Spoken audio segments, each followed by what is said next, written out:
blemishes, spots, pimples, bumps.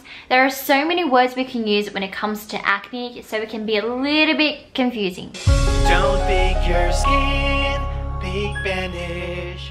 Welcome back to the Acne channel with your girl Liz, aka Pretty Progress 23. So today we're going to talk about the 6 different types of acne, so you guys know how they form, what they look like, how to treat them, and so it's going to be skincare 101. So there are 2 categories: non-inflammatory acne and inflammatory acne. The first category, non-inflammatory acne, are comedones. So this includes blackheads and whiteheads. They're not red or sore or painful. It's usually embedded in the skin and the body hasn't responded to this spot as a form of infection yet. So it's kind of just sitting in the skin and sitting there idly, and it's actually really easy to treat compared to inflammatory acne, which leads me to category 2. This includes papules, pustules, nodules, and cystic acne. This type of acne is usually painful and it's bedded in deep layers. It's usually red and swollen, and it's a bit harder to treat.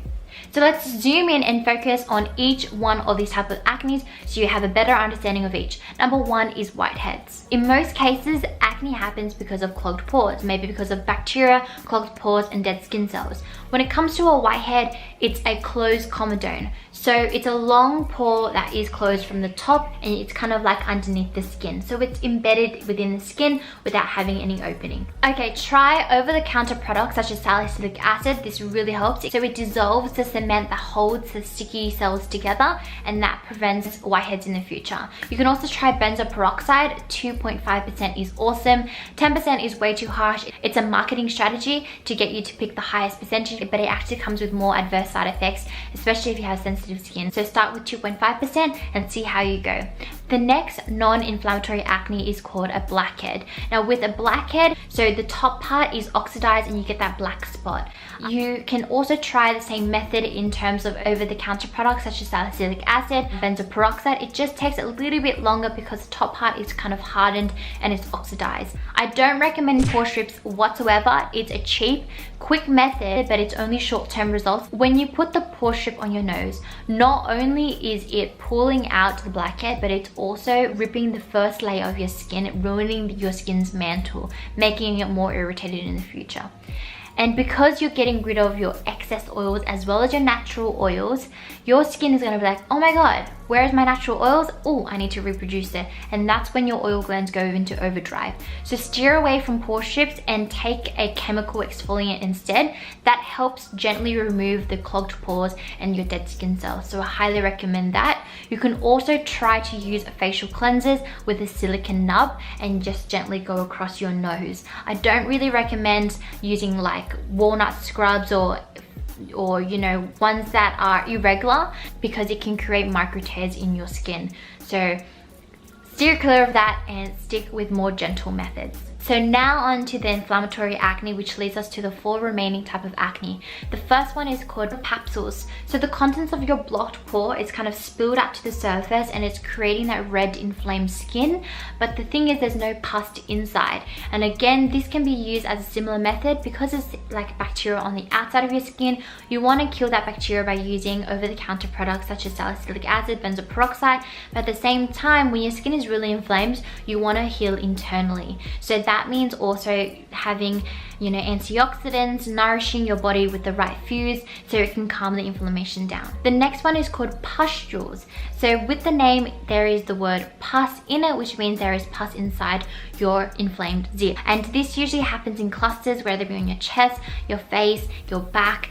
And you can also use the same method as over-the-counter products. A lot of the times dermatologists and doctors also recommend you to try antibiotics or birth control because hormones in your body can also lead you to have acne. However, I highly recommend you to steer away from antibiotics and birth control because there are a number of side effects where it damages your gut.